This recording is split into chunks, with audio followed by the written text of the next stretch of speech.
I'm going to share with you now a piece of wisdom that is more than 40 years in the making. Are you ready? My parents, Margie and Jim Starr, who are sitting right over there, my parents are pretty smart people. Yes, that's it. That's the wisdom that took me 40 years to acquire. Despite my accusations against them to the contrary when I was a teenager, over the last many years I've come to see that my parents actually knew what they were doing.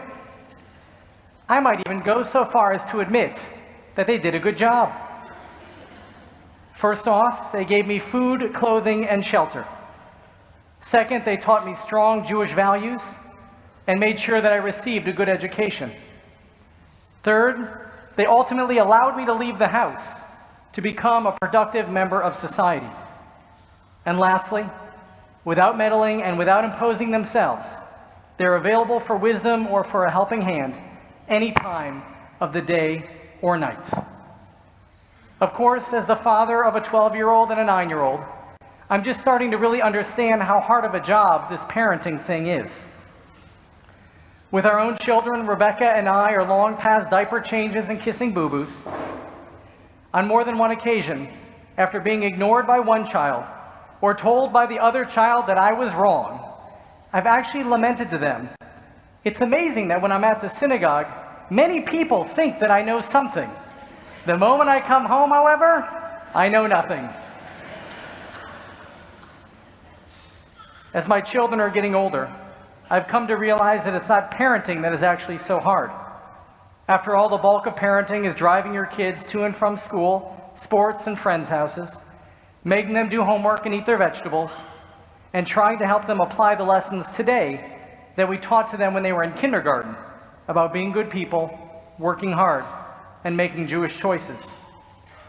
Now that we are full throttle on the journey toward our first child's bar mitzvah, I've come to see that the hardest part about parenting is actually learning when not to parent, when to let go, when to allow your child to fail in order to learn for themselves.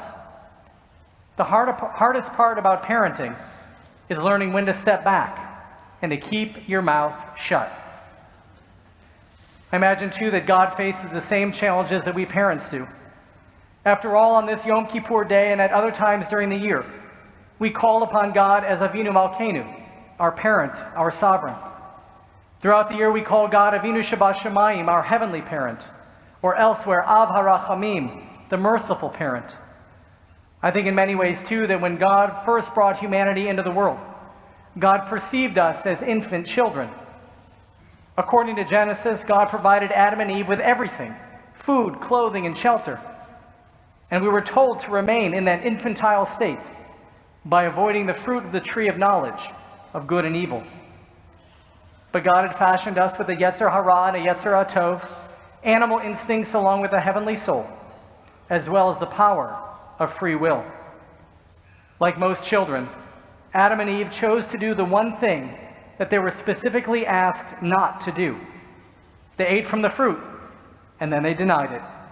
They were banished from the Garden of Eden. The next generation fared equally poorly. Both Cain and Abel wanted to please their heavenly parent. God preferred Abel's sacrifice over Cain's. Cain became so distraught in his jealousy of his brother Abel and God's preference toward Abel that Cain rose up and killed his brother. Knowing something was wrong, our heavenly parent called Cain out, testing the child by asking Cain where his brother Abel was. Hashomer achi anochi, Cain responded. Am I my brother's keeper? So incensed that Cain would ask a question whose obvious answer was an emphatic yes, you are your brother's keeper, God banished him into exile. He was forced to roam the earth, homeless. Future generations failed their heavenly parent even worse, and God's punishment of those children grew more severe. Eventually, God saw the wisdom in appointing role models for humanity.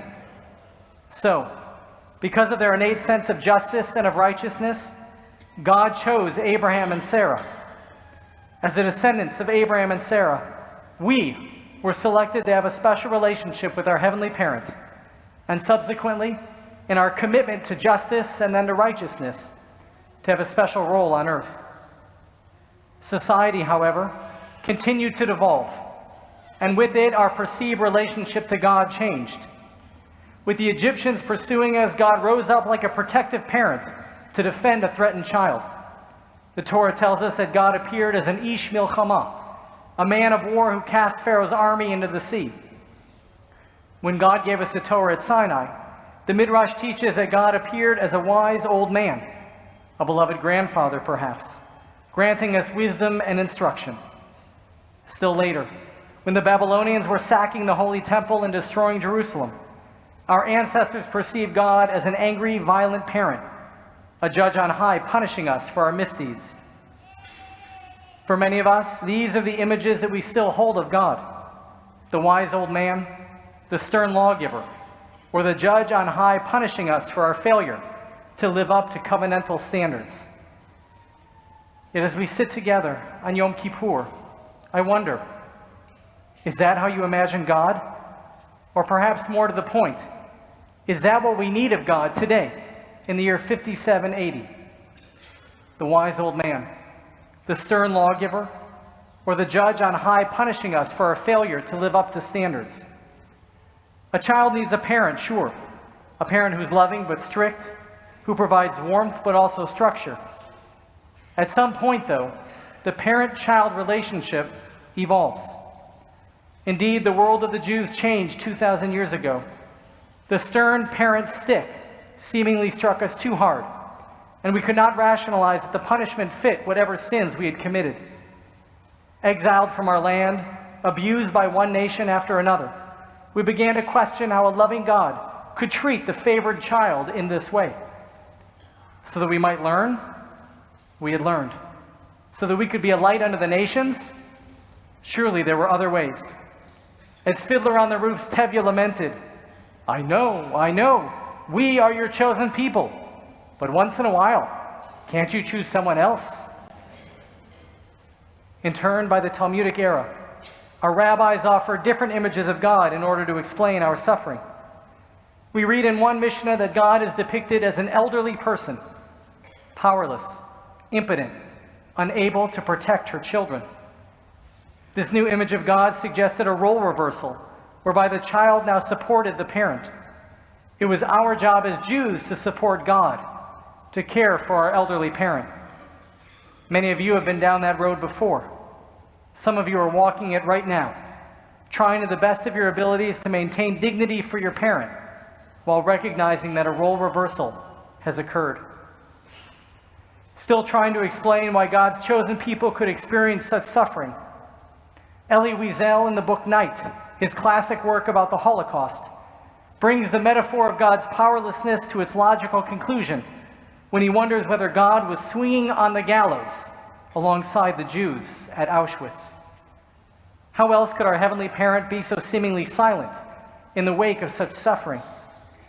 With the Jews at their very lowest, perhaps, as Nietzsche argued, God was dead.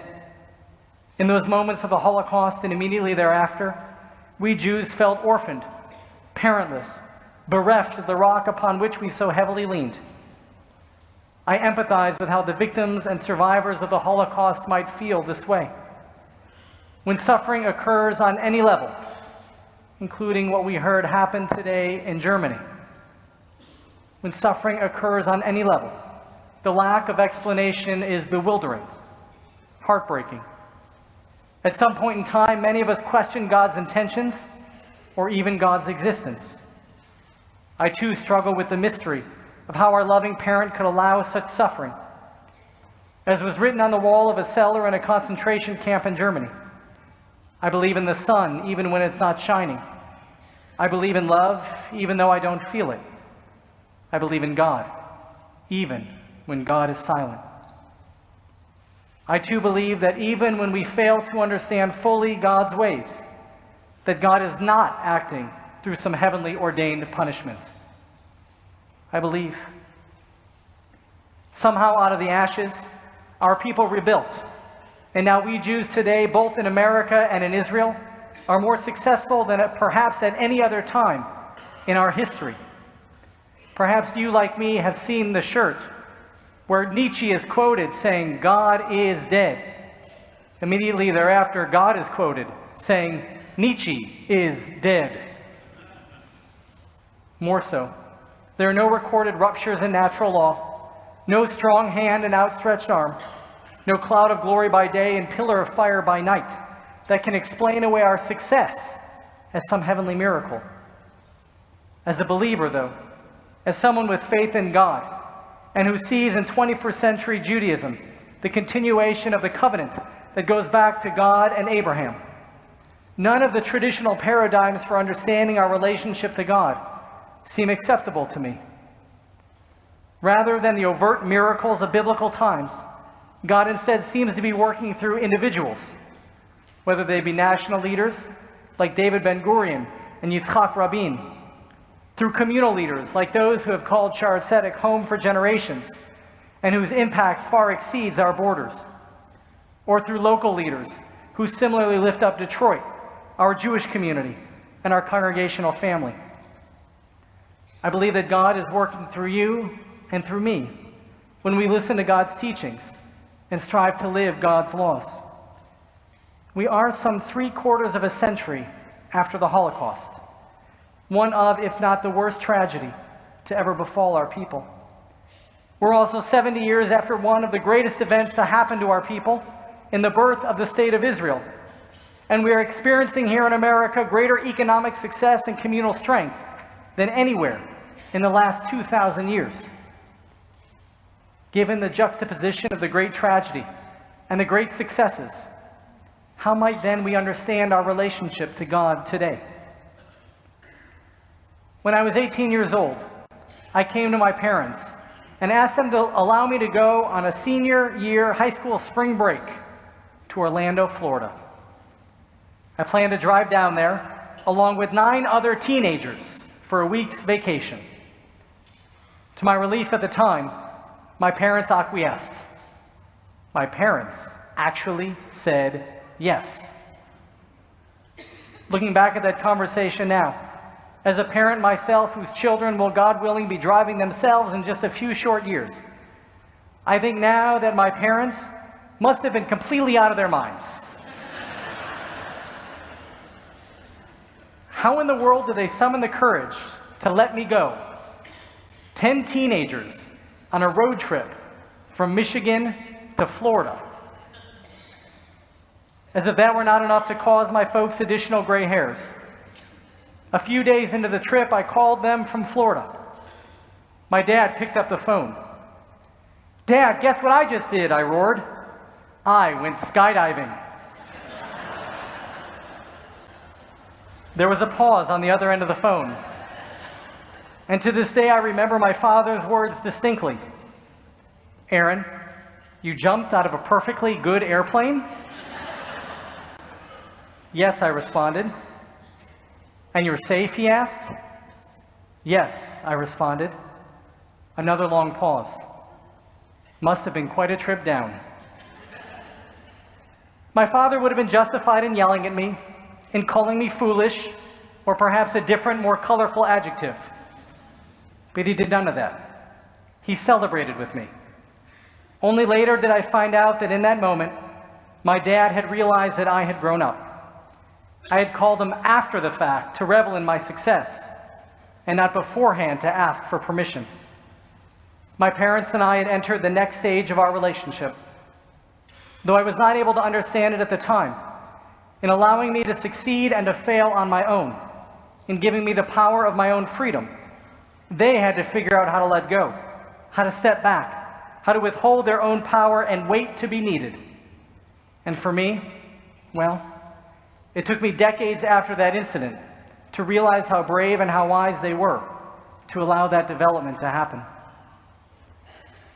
On the second day of Rosh Hashanah, Rabbi Dallin encouraged us to learn from our children to find the joy and religious fervor in life. I would add to this that no matter our age, we continue to have much to learn from our parents as well. As we come now upon the Yizkor hour, In addition to all that for which we are grateful to our parents, we acknowledge how the parent-child relationship changed from when we were young to when we became adults. We honor our parents' wisdom and abdication of authority in allowing the relationship to change. How they knew when to give money, but not advice, or when to give advice, but not money. How they knew when to speak and when to keep silent. How they knew when to volunteer to help and when to step back, to let us succeed or even to fail. How to be present, but not in the way. We know too that when we suffer, our parents suffer, and that when we succeed, our parents revel in our success. They could not and cannot solve all of our problems, but they could and still can be, in this world or from the next world, our greatest support. We know also that parenting is hard and imperfect. It can be at times painful and messy, exhausting and infuriating. And so on this day, we're challenged to forgive our parents' shortcomings and to acknowledge our own. We also know that parenting is holy and sacred, full of love and laughter, and we work hard to make sure that those are the memories that carry forward. I would like to suggest similarly that God is not the judge on high, writing and sealing in a book of life and death, whose hands are involved in every detail on earth. Rather, perhaps God is the parent who, while remaining ever present for wisdom or to lend a helping hand, God has sent us as adults out into the world to succeed and to make a difference. God is quietly cheering us on, hoping that we remember God's expectations of us to pursue justice, to act with kindness, and to take care of our brothers and sisters. That is, after all, most of our mission. Pursue justice, act with kindness, take care of our brothers and sisters. And then there's one more thing that God, that our parents ask of us: to call home. So it is then at this Yizkor hour that as adults, we put our own actions under the microscope. What is it that our parents taught us? What legacy did they hope that we would carry on? Are we living in such a way as to bring honor to our parents' name?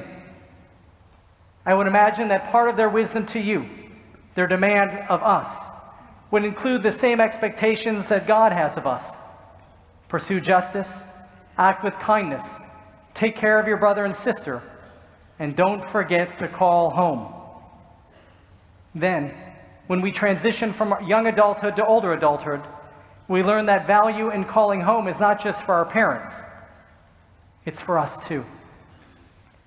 Our job this day and every day is to be the adults that our parents and that God want us to become, to live in such a way as to bring to their names honor and blessing. And at this Yizkor hour and throughout the year, our job is to remember to call home as often as we can. As we chant 3 times a day in the Ashrei, Karov Hashem l'chol korav l'chol asher yikra'u v'emet. The Lord is near to all who call upon God, to all who call upon God in truth. Like our parents, God too is here for us, always. Though perhaps now, as older, wiser adults, we will call home for advice before we jump out of a perfectly good airplane.